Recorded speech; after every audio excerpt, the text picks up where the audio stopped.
शुरुआत करते हैं। आपको बताते हैं शराब पॉलिसी से जुड़े मनी लॉन्ड्रिंग मामले में गिरफ्तार मनीष सिसोदिया की आज कोर्ट में पेशी होगी। ईडी मनीष सिसोदिया को आज राउज एवेन्यू कोर्ट में पेश करेगी। ईडी ने मनीष सिसोदिया को कल तिहाड़ जेल से किया था गिरफ्तार। सिसोदिया की जमानत पर भी आज होगी समाअत। ईडी ने कोर्ट को मनीष सिसोदिया की गिरफ्तारी की जानकारी दी। ईडी ने सिसोदिया की 10 दिन की हिरासत की मांग की। मनीष सिसोदिया को कोर्ट में 2 बजे पेश किया जाएगा। कोर्ट ने जेल अथॉरिटी को सिसोदिया का प्रोडक्शन वारंट जारी किया। ईडी ने बताया कि मनीष सिसोदिया को कल शाम 6:20 पर गिरफ्तार किया गया। ब्रेकिंग न्यूज आपको बता रहे हैं, कोर्ट ने जेल अथॉरिटी को सिसोदिया का प्रोडक्शन वारंट जारी किया। ईडी ने बताया कि मनीष सिसोदिया को कल शाम 6:20 पर गिरफ्तार किया गया। जमानत अर्जी पर आज समाअत होगी। ये ब्रेकिंग न्यूज आपको बता रहे हैं। तो आज इस पूरे मामले पर समाअत और बेल को लेकर भी आज समाअत होगी। ईडी ने मनीष सिसोदिया को कल तिहाड़ जेल से गिरफ्तार किया था।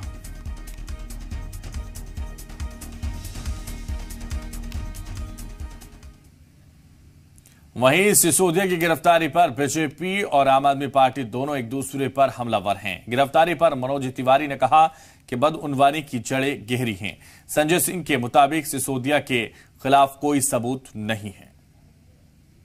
सिसोदिया की गिरफ्तारी ईडी के द्वारा भी यह स्पष्ट करती है कि भ्रष्टाचार की जड़ें बहुत गहरी है। दोस्तों, ये लोकतंत्र है, यहां भ्रष्टाचारी चाहे कितना भी बड़ा हो, भ्रष्टाचार की जड़ें चाहे कितनी भी बड़ी हो, जांच एजेंसियों को आप डरा धमका नहीं सकते।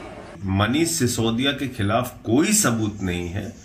दरअसल नरेंद्र मोदी जी की सरकार और भारतीय जनता पार्टी उनको परेशान करना चाहती है।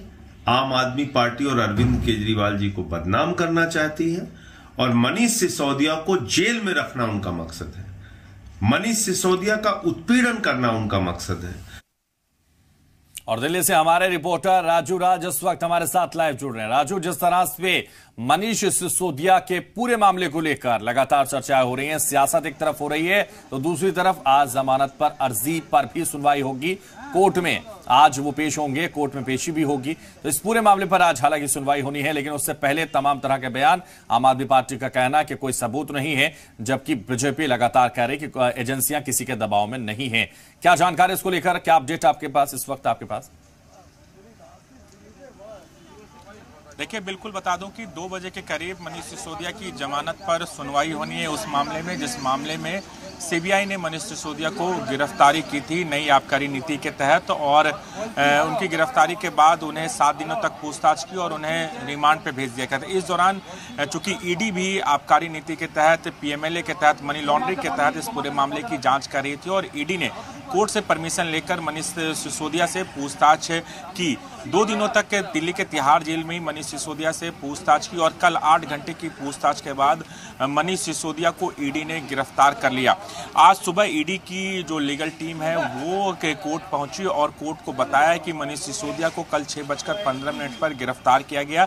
लिहाजा प्रोडक्शन वारंट के लिए उन्होंने अर्जी लगाई, जिसको कोर्ट ने प्रोडक्शन वारंट के लिए आदेश दे दिया गया और 2 बजे के करीब ही मनीष सिसोदिया को कोर्ट में पेश किया जाएगा ईडी के द्वारा। और ईडी ने कोर्ट में 10 दिनों के लिए रिमांड मांगी है कि 10 दिनों को उन्हें रिमांड चाहिए पूछताछ करने के लिए। 2 बजे के करीब मनीष सिसोदिया राउज एवेन्यू कोर्ट पहुंचेंगे। उससे पहले तस्वीरें दिखाना चाहूंगा कि राउज एवेन्यू कोर्ट के बाहर एक बार फिर से दिल्ली पुलिस ने सुरक्षा के तगड़े इंतजाम कर दिए गए हैं। पूरे रोड पे बैरिकेडिंग लगा दिया गया है। अर्धसैनिक बलों के अलावा दिल्ली पुलिस के जवानों को तैनात किया गया है कोर्ट परिसर के अंदर और कोर्ट परिसर के बाहर। तो 2 बजे काफ़ी अहम होगा क्योंकि ईडी कोशिश करेगी कि 10 दिनों की जो रिमांड मांगी है मैक्सिमम उन्हें रिमांड मिले, ताकि इस केस की जांच, जो मनी लॉन्ड्रिंग के तहत ईडी ने केस दर्ज किया है उसकी जांच करे। और इसी मामले में उन्होंने के कविता, जो तेलंगाना के जो मुख्यमंत्री हैं, उनकी बेटी को भी समन भेजा है पूछताछ के लिए। कल उनसे भी पूछताछ होनी है। और जबकि इस केस के एक आरोपी अरुण रामचंद्रन पिल्लई भी ईडी कस्टडी में है, तो वो संभावना ये भी व्यक्त की जा रही है कि मनीष सिसोदिया को जब कस्टडी ईडी को मिलेगी तो निश्चित तौर पर तीनों आरोपियों को आमने सामने बैठाकर ईडी पूछताछ करेगी। और लगातार जब ईडी पूछताछ कर रही थी तो मनीष सिसोदिया भी कई सवालों का जवाब उस तरीके से नहीं दे पाए, इसलिए कस्टोडियल इंक्वायरी की मांग की गई है और इसी के तहत 10 दिनों की रिमांड मांगी गई। अब देखना होगा जब कोर्ट में सुनवाई शुरू होगी तो कोर्ट कितने दिनों की रिमांड मनीष सिसोदिया को ईडी की सौंपती है। तो यानी कहीं ना कहीं मनीष सिसोदिया की मुश्किलें आने वाले दिनों में भी बढ़ने वाली है।